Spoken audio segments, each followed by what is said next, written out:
గౌరవ సభ్యులు 2-3 విషయాలపైన మాట్లాడారు అధ్యక్ష. మొదటిది వచ్చేసి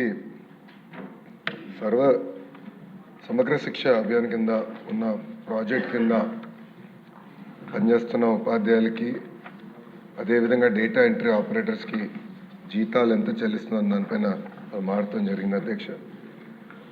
నా దగ్గర ఉన్న సమాచారం మేరకు మేము 4 రాష్ట్రాలతో కంపేర్ చేసాం. ఒకటి ఆంధ్రప్రదేశ్, తెలంగాణ, కేరళ, తమిళనాడు, దక్షిణ భారతదేశంలో ఉన్న రాష్ట్రాలతో మేము కంపారిజన్ చేస్తే ఆంధ్రప్రదేశ్ మనం ఇస్తున్న జీతాలు వన్ ఆఫ్ ద హైయెస్ట్ అధ్యక్ష.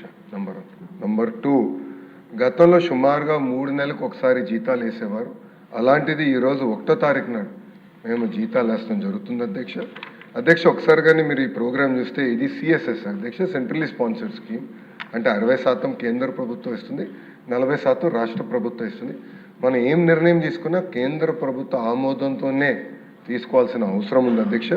అందుకే నెక్స్ట్ పిఏబి మీటింగ్ అనేది జరుగుతుంది.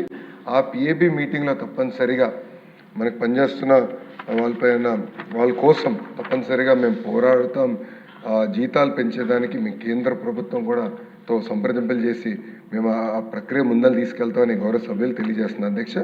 అదేవిధంగా అధ్యక్ష, మీరు చూస్తే సీజనల్ హాస్టల్స్ గురించి చెప్పారు.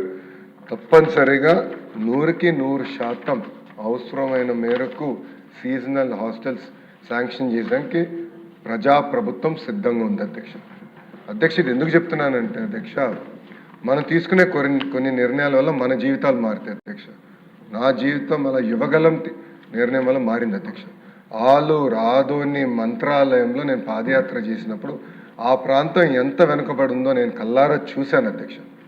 నంద్యాల పార్లమెంట్కి కర్నూలు పార్లమెంట్కి ఎంత డిఫరెన్స్ ఉందో స్వయంగా నేను చూశాను అధ్యక్ష. ఇన్ఫ్యాక్ట్ నిన్న జరిగిన ఎస్ఐపిబిలో కూడా మీరు చూస్తే కర్నూలు పార్లమెంట్కి ప్రత్యేకంగా వస్తున్న పరిశ్రమలకి అదనంగా ఇన్సెంటివ్ కూడా ఈరోజు ప్రజాప్రభుత్వం వాళ్ళకి ఇస్తుంది అధ్యక్ష.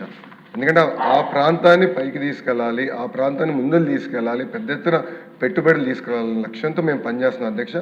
మొన్న జరిగిన డిఎస్సిలో కూడా మీరు ఒక్కసారి చూస్తే కర్నూలు జిల్లాకి ఎక్కువ మంది ఉపాధ్యాయుల పోస్టులు కూడా మేము శాంక్షన్ చేసాం. అయినా కూడా అధ్యక్ష ఈరోజు నేను రివ్యూ చేశాను అధ్యక్ష, లాస్ట్ మినిట్ అధ్యక్ష. ఈరోజు నేను రివ్యూ చేసే హౌస్లోకి వచ్చే ముందర ఇప్పుడు కూడా టీచర్ స్టూడెంట్ రేషియో మన ప్రాంతం కర్నూలు పార్లమెంట్ తక్కువ ఉంది అధ్యక్ష. ఇంత పోస్టులు శాంక్షన్ చేసిన తర్వాత కూడా ఇతర పార్లమెంట్తో పోల్చితే మనం తక్కువ ఉన్నాం అధ్యక్ష. త్వరలో ఎటుకో డిఎస్సి ప్రకటించబోతున్నాం. జాబ్ క్యాలెండర్ కింద మన పార్లమెంట్కి ప్రత్యేక ఫోకస్ ఇస్తాం, మెరుగైన ఉపాధి అవకాశాలు కల్పిస్తాం. అంతేకాకుండా మేము చెప్పినట్టు ఆ సీజనల్ హాస్టల్స్ పైన మీరు ఇంకా వివరాలు ఇవ్వండి. 100కి 100% కేటాయించి నడిపించే బాధ్యత ప్రజాప్రభుత్వం తీసుకుని గౌరవ సభ్యులు తెలియజేస్తున్నారు.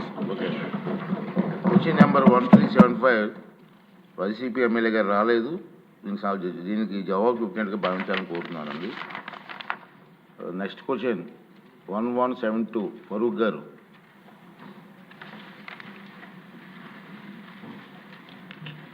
నమస్తే అధ్యక్ష. ఏ ప్రశ్నకు అధ్యక్ష? క్రైస్తవులకు సంబంధించిన ఆస్తులు ప్రభుత్వ నియంత్రణలో లేవు, అయితే చట్టపరమైన